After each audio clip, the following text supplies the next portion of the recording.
Emma, capítulo 24. A manhã seguinte trouxe novamente o Sr. Frank Churchill. Ele chegou com a Sra. Weston, por quem parecia ter muita consideração, tanto quanto considerava Highbury. Havia permanecido sentado ao lado da madrasta em casa até a hora rotineira do exercício dela. Então resolveu escolher para onde iriam em seu passeio e imediatamente ele sugeriu Highbury. Não duvidava de que havia outros lugares aprazíveis para passear, mas, se deixassem, escolheria sempre o mesmo. Highbury, a encantadora, alegre e aprazível Highbury, seria sua constante atração. Highbury queria dizer Hartfield para Sra. Weston, e ela confiava que significava o mesmo para seu enteado. Deste modo, haviam ido diretamente para lá. Emma não estava esperando por eles, pois o Sr. Weston, que havia os visitado apenas por alguns minutos, a fim de que lhe dissessem que seu filho era muito bonito, não sabia dos planos da esposa. Por isso foi uma grande surpresa para ela vê-los aproximando-se da casa, de braços dados. Estava querendo ver de novo o Sr. Frank Churchill e, na verdade, preferia vê-lo em companhia da Sra. Weston, a fim de poder observar o comportamento dele para com ela. Disso iria depender sua opinião sobre o jovem cavalheiro. Caso fosse um comportamento deficiente, nada faria perdoá-lo. Mas só de olhá-los aproximando-se juntos, ficou perfeitamente satisfeita. O jovem Sr. Churchill não cumpria seu dever apenas com palavras refinadas ou elogios hiperbólicos. Nada poderia ser mais apropriado e gentil do que seu jeito de tratar a madrasta.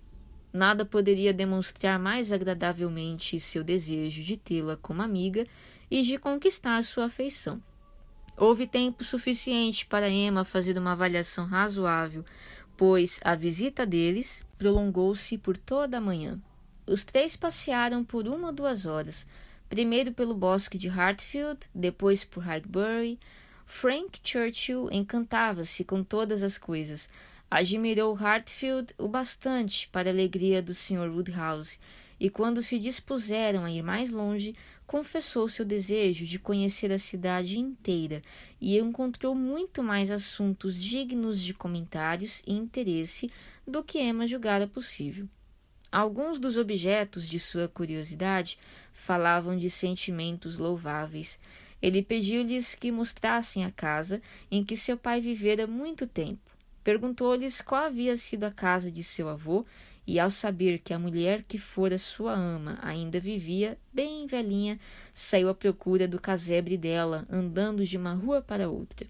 E como muitas das partes de Highbury que haviam despertado seus elogios não possuíam realmente tanto mérito assim, ele demonstrou boa vontade para com a cidade em geral, o que provavelmente significava que havia um grande mérito para as pessoas do lugar. Emma observou e concluiu, uma vez que Frank Churchill tinha os sentimentos que lhe demonstrava, não se poderia pensar com justiça que ele havia ficado voluntariamente ausente de Highbury por tanto tempo, nem que estivesse representando um papel e exibindo falsas inclinações.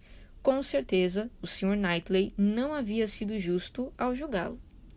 A primeira parada deles foi diante da hospedaria Crown, uma construção insignificante, embora única do gênero, onde havia um par de cavalos de aluguel, mais para a conveniência da vizinhança do que para alguma viagem longa. As duas damas não consideravam que houvesse qualquer interesse ali, mas ao passar contaram a história da grande sala que fora visivelmente anexada à construção. Esse anexo tinha sido construído havia muitos anos como salão de baile, e enquanto sua vizinhança se conservara particularmente populosa e era chegada a danças, fora usado como tal em algumas ocasiões. Porém, esses dias de grande esplendor haviam passado, e agora sua principal finalidade era acomodar um clube de uísque fundado por alguns cavalheiros e alguns menos cavalheiros do local. O Sr. Frank interessou-se imediatamente. O caráter de salão de baile chamou-lhe a atenção e, em vez de passar diretamente, ele parou por alguns minutos a fim de olhar através de 2 janelas de guilhotina que se encontravam abertas para tentar calcular a capacidade do salão e para lamentar que não se houvesse conservado seu propósito inicial. Não viu defeito algum no salão e não concordou com nenhum dos defeitos que elas apontaram. Não, o salão era longo bastante, largo bastante, bonito bastante. Tinha capacidade para um grande número de pessoas se acomodarem confortavelmente. Seria possível organizar-se bailes, pelo menos a cada 15 dias, durante o inverno, porque a senhorita Woodhouse não fazia reviver os bons tempos do velho salão. Ela era uma pessoa que poderia fazer o que bem quisesse em Highbury. É claro que seria possível alegar a falta de famílias apropriadas nas imediações e a convicção de que as pessoas que morassem longe não seriam tentadas a comparecer, mas não eram argumentos satisfatórios. Ninguém neste mundo conseguiria persuadir o jovem cavalheiro desse ponto. Com tantas casas bonitas que havia visto na cidade, era impossível não haver pessoas em número suficiente para bailes. Mesmo depois que detalhes e famílias foram descritos, ele continuou não querendo admitir a inconveniência de uma mistura social, que isso poderia ser ruim, nem que haveria nenhuma dificuldade para as pessoas voltarem às suas casas na manhã seguinte. Ele argumentava como se fosse um jovem muito dado a danças, e Emma estava bastante surpreendida por ver que o espírito animado dos Weston prevalecia claramente sobre os hábitos dos Churchill. O jovem cavalheiro parecia ter a vida, o ânimo, a alegria, as inclinações sociais de seu pai, e nada do orgulho e da reserva de Enscombe. Quanto ao orgulho, talvez na verdade houvesse de menos. Sua indiferença à mistura de níveis sociais chegava quase às raias de uma mentalidade deselegante. No entanto, ele não poderia julgar o mal que havia no que se levava em conta. Tanto o entusiasmo não passava de efusão de um espírito intenso, animado. Afinal, o Sr. Frank Churchill foi convencido a sair da frente da Crown. Pouco depois achavam-se quase em frente à casa em que as Bates moravam. Emma lembrou-se da visita que ele pretendera fazer no dia anterior e perguntou-lhe se havia feito. Sim, respondeu Sr. Frank. Eu ia justamente falar nisso. Foi uma visita de grande sucesso. Vi as 3 damas e senti-me muito grata, senhorita, por me haver prevenido. Se a tia falante me houvesse apanhado de surpresa, teria sido a morte para mim. Do jeito que foi, preparei-me para fazer uma visita apenas razoável. 10 minutos seria o suficiente, talvez o mais apropriado, e eu disse a meu pai que talvez chegasse em casa antes dele. No entanto, não houve pausa que me permitisse despedir-me, e para meu enorme espanto, quando meu pai, depois de não me encontrar em lugar algum, foi buscar-me lá, descobri que estava sentado com elas havia quase 3/4 de hora. A boa senhora não havia me dado a menor chance de escapar até então. E o que o senhor achou da aparência da senhorita Fairfax? De uma pessoa doente, muito doente. Isto é, se for permitido achar que uma jovem senhorita pode parecer doente. Mas é uma expressão dificilmente admissível, não é, Sr. Weston? As senhoras jamais podem parecer doentes, e, na verdade, a senhorita Fairfax é naturalmente muito pálida, a ponto de, às vezes, dar a impressão de que está mal de saúde, uma deplorável falta de cor na pele. Emma não queria concordar com isso e iniciou uma ardorosa defesa da pele da senhorita Fairfax. Com certeza não se tratava de uma pele maravilhosa, porém não se percebia nela a menor aparência de doença em geral, e a pele da senhorita Fairfax era de uma tal suavidade e delicadeza que conferia uma peculiar beleza ao seu tipo de rosto. Ele a ouviu com todo respeito. Confessou que já várias pessoas lhe haviam dito a mesma coisa, porém a si mesmo via-se obrigado a confessar que ninguém conseguiria convencê-lo de que não faltava a luminosidade sutil da saúde à pele daquela jovem dama. Quanto às feições, era diferente. Uma pele fina dava beleza a qualquer rosto, e quando os traços eram bonitos, o efeito se tornava. Felizmente, ele não precisava tentar descrever esse efeito. Bem, observou Emma, gosto é algo que não se pode discutir.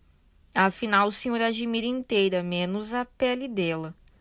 Ele sacudiu a cabeça e riu. Não posso separar a senhorita Fairfax da pele dela. O senhor viu muitas vezes em Weymouth? Encontraram-se muitas vezes no mesmo grupo social? Nesse momento, aproximavam-se da Ford e ele exclamou rápido. Ah, deve ser essa loja a qual todo mundo vem todos os dias de suas vidas, segundo meu pai me informou. Ele contou-me que costuma vir a Highbury 6 dias em 7 e sempre tem o que fazer na Ford. Se não houver nenhum inconveniente para as senhoras, peço-lhes que entremos nela para que eu prove a mim mesmo que pertenço a este lugar, que sou um verdadeiro cidadão de Highbury. Preciso comprar algumas coisas na Ford. Isso vai garantir a minha liberdade. Com certeza eles vendem luvas. Oh, sim, luvas e tudo mais. Admiro seu patriotismo. O senhor vai ser adorado em Highbury.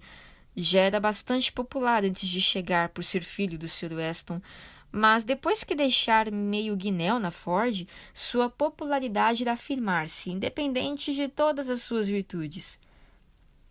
Entraram na loja enquanto os perfeitos e bem amarrados pacotes de castor para homens e pelica castanha eram descidos das prateleiras e colocados sobre o balcão. Ele disse: Peço-lhe que me perdoe, senhorita Woodhouse. A senhorita dizia alguma coisa no momento em que se inflamou em mim o amor patriae. Não me deixe perder o que ia dizer. Garanto-lhe que nem mesmo a mais calorosa fama pública compensaria a perda da felicidade na minha vida particular. Eu simplesmente havia perguntado se o senhor conheceu bem a senhorita Fairfax e o grupo dela em Weymouth. Agora que compreendo sua pergunta, devo declarar que é muito injusta. É sempre direito da dama decidir o grau de amizade. Talvez a senhorita Fairfax poderia dar uma ideia a respeito. Não posso declarar mais do que ela iria querer revelar. Juro que sua resposta é tão discreta quanto poderia ser a dela. Mas as descrições que a senhorita Fairfax costuma fazer a respeito de qualquer coisa deixam muito a desejar. É uma jovem reservada ao extremo. Não gosta de dar informações sobre ninguém. Por isso penso que o senhor pode dizer o que bem quiser sobre o seu relacionamento com ela. Posso, realmente?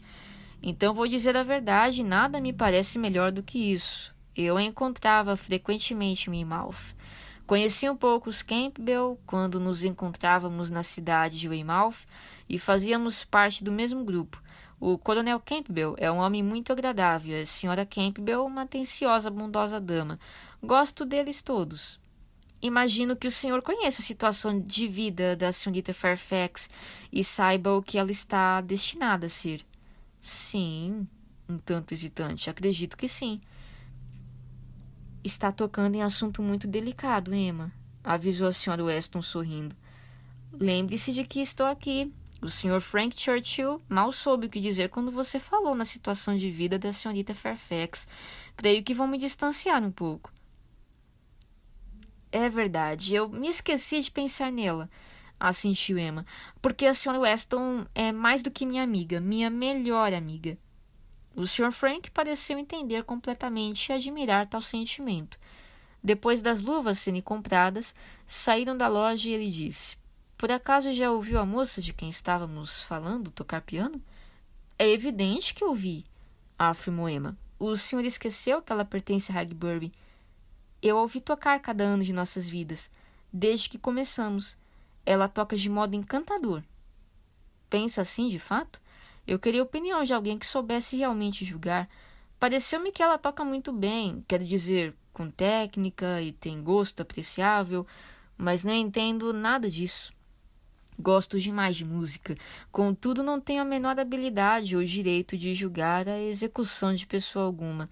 Sempre ouvi comentários admirados sobre ela e lembro-me de ter tido uma prova de que toca bem.